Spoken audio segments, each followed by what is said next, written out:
Hello, my name is Stanley Heller. Welcome to The Struggle. The Palestinian humorist Amr Zar is calling it the Wahhabi Game of Thrones. The Saudi princes have closed the only land route to the Qatar Emirate and have broken off relations. Trump evidently gave his blessing to this maneuver during his trip. Up to last week, both the Qatar and Saudi dynasties were brothers in arms, killing the Yemenis with complete unity. But now they've fallen out, supposedly over Iran, but really over their grotesquely inflated ambitions. The Saudi gang has the support of the United Arab Emirates, the Egyptian dictatorship, and the Maldives. The Maldives are an island, or a series of islands, near India. It's only had one freely elected president. He was overthrown by his military. The current ruler of the Maldives must feel this is an urgent matter of principle to get involved in something so far away. Money. Well, Turkey has sent troops to help Qatar, and Iran has made offers of support. The whole thing could come down to war, with all sides supplied with U.S. weapons.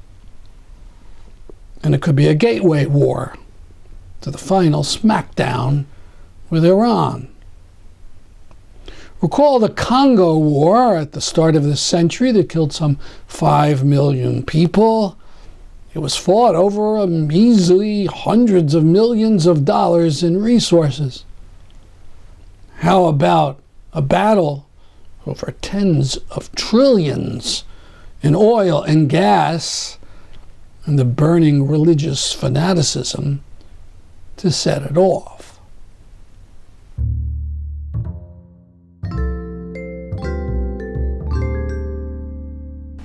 David Sheen obtained this video of the annual hate march in Jerusalem through the Arab quarter. If they are wise, Arabs shutter their shops and hope for the best. It's called Jerusalem Day, the day in 1967 the Israeli army conquered East Jerusalem. The marchers, the Zionist marchers, call for vengeance against the Palestinians.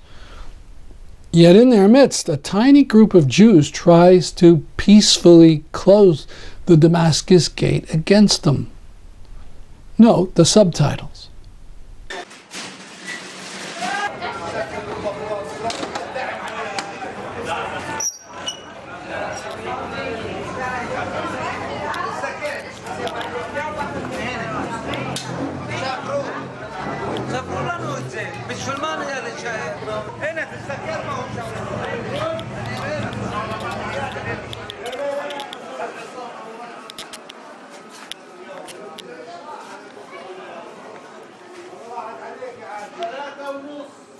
עם הרגליים, הנה תסתכל, עם הרגליים יתחילו, הנה תסתכל, חבל, הנה יש לנו שכנים יהודים, שלום וזה, יש אנשים באים זרים, מחברון, מזה זרים, מצריכים, יש ירושלמים טובים, לא כל הצבאות אותו דבר.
אתם מפריעים, אתם מפריעים, זוזו אחורה.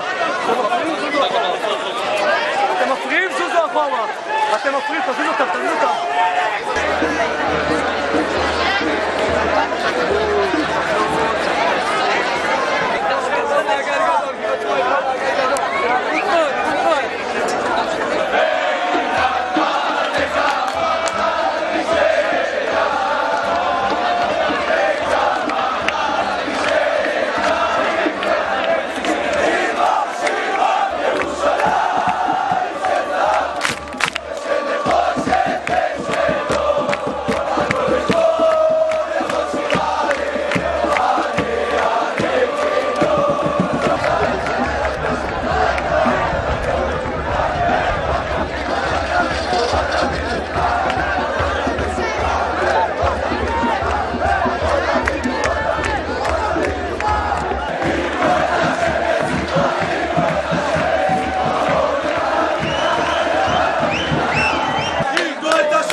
Here's a description of our next video provided by the Israeli group B'Tselem.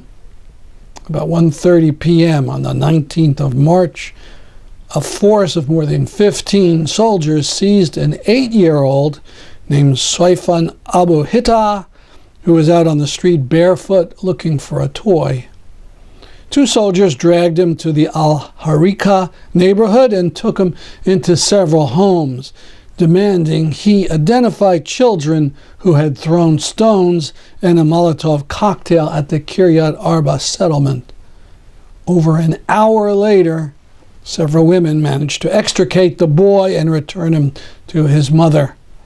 Two local residents, including B'Tselem volunteer May Dana, captured the incident on video.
Now a short thank you by Dareeen Tatour, who was arrested for her poetry by the Israelis and is on trial.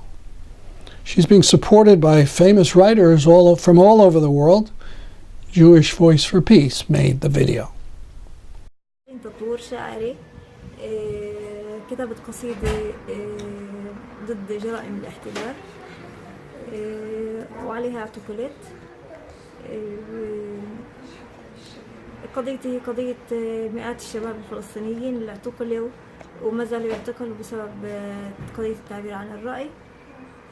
طبعا وصلتني رسائل الشكر والتضامن من الكثيرين عالميا. أنا بشكر الجميع وبقول لكم إنه قضيتكم هي قضيتي وقضيتي هي قضيتكم.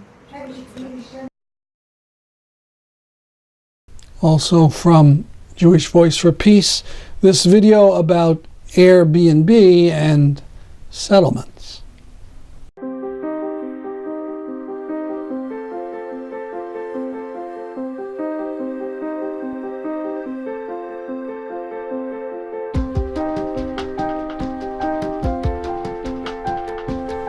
That's our land. It's stolen by the Israeli settlers since 1976. Now, if you go there on vacation, you go to rent a flat there, you're basically collaborating with settlers who steal Palestinian land. I implore you not to go to Airbnb in the settlements. Our cousin was killed because of the resistance against the occupation. For that, we ask everyone in the world who believe in the human rights and the human value not to come and not to support occupation by making a tourist inside the settlement. Don't come to my occupied land.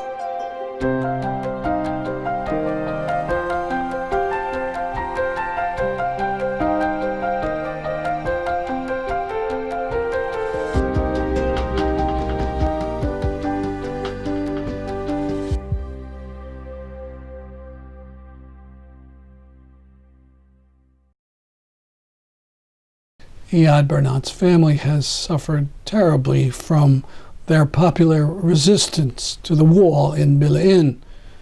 Many of his children have been seriously injured. Last year he spoke in Providence, Rhode Island. We showed you his talk. Here's some of what he said during the Q&A. Yes, I was in Florida on that day, and I tried to call my family. When I called them, the soldiers was around the house this one of the nights, and all my children waking up. It was middle of the night. They told me the soldier here in this window. I heard sound bombs also, and I was talking with them. That came from the soldiers, because when they enter the village, to scare the people, they throwing sand bombs everywhere, tear gas in middle of the night. But it's usual happened that we used to live in this life. At night time, we waking all the night to watch the soldiers coming. We have our friends in all the village that we start to call each other that the soldiers inside of the village. So we used to live this life that we didn't sleep much. And like when they called them, they was waking to see what the soldiers doing. And in that night they arrested one of my cousins, and the next night they arrested second of three people, three children. They read the night also just for searching or for nothing, just to come at night to throw sound bombs, tear gas everywhere, you can see. So it's happened, you didn't know what's happened this night or tomorrow or after tomorrow in the village. Look, in the Israeli society itself, if you talk about in the people inside also, there is apartheid between themselves. So when you talk about the Jewish people who live inside of Israel, they have many levels that they give him numbers also. For the example, for the Ashkenazim who came from Europe, from United States, they give him number 1. And the Jews who came from Arabs country, they give him number 2. And these numbers that's in their IDs. The Jews who came from Russia, they number 4. From Ethiopia, so these numbers. So it's Palestinians who live in Jerusalem that have Israeli citizens, they give him number 7 or 8. So there's different between in their society. Also the apartheid inside of Israel, you can feel it also from the soldiers, that they use them to stop the people in the demonstration or in the checkpoints or in the war. They use the black community as soldiers who came from Ethiopia, people who came from Ethiopia in the front line, from Russia in the front line. Arabs, Druze, always we see them in the front line. And this, because of these people, mostly they didn't speak Hebrew or English, these Ethiopian soldiers or Russian soldiers. So they cannot speak with Palestinians. They teach them just to use of violence against the people. So this is, it's every day you have to deal with these people. About my time in a prison, I don't like to talk about this. It's, I remember this when every day when they arrested a child in the village. I remember when they arrested me when I was a child, the first Intifada, and how they treated the children in the Israeli jails. It's really very bad, especially for me when they arrested me in the first 21 days. It's like 21 years or 100 years. So it was a very bad situation in jail. And the same when they arrested children now, they told them that we want you for 5 minutes. As what they told me, they told my father that we want him for 5 minutes, and it takes 2 years. But from the first minute that they arrested me, they started to scare me and to beat me. As a child, I didn't know why this has happened. And in that time, I remember, and I will never forget these days and these minutes. It was 1992, 17th of February, in Palestine was snow. It's very cold. When I entered the Dahriya jail near Hebron, the soldiers there, they asked me to take all my clothes out. And it was very cold. One of them, they told me, stand there after that. There is where's the snow and cold. I spent hours, and then they took me and they put me in a small room, like half meter and half meter. You can stand just for hours. And it was my room in the day, every day. And they painted in white to make it more cold. In summertime, they painted in black. So in this small room in the daytime. In nighttime, it's a bigger room, 1 meter and 1.5 meter. And it's full of water. So you cannot sleep. If you try to sleep, you have a soldier coming each half hour, nicking the door by stick. And every day, they took me for 1-2 hours to the interrogation. They beating me without asking me questions. Just sign on this paper. This paper is in Hebrew language.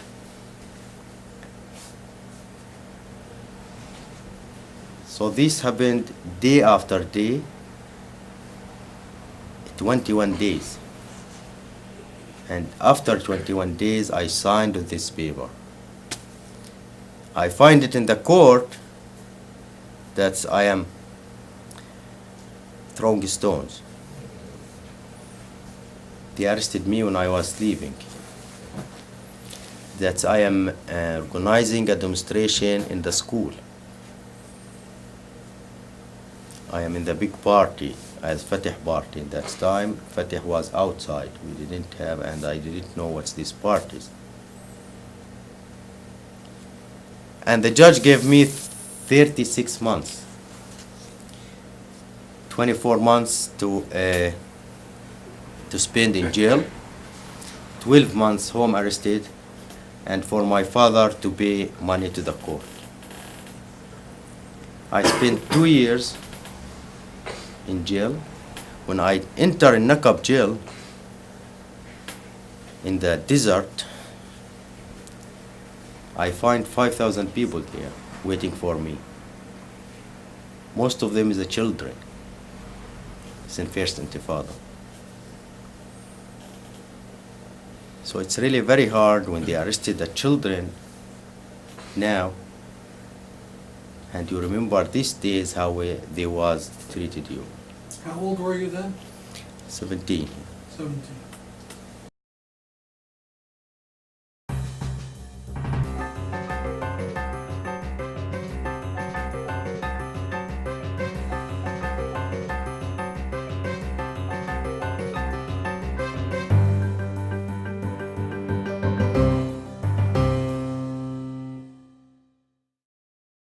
Finally, a bulletin. The Elizabeth Park Rose Garden of Hartford, Connecticut is in bloom and on June 8th rapidly reaching its peak.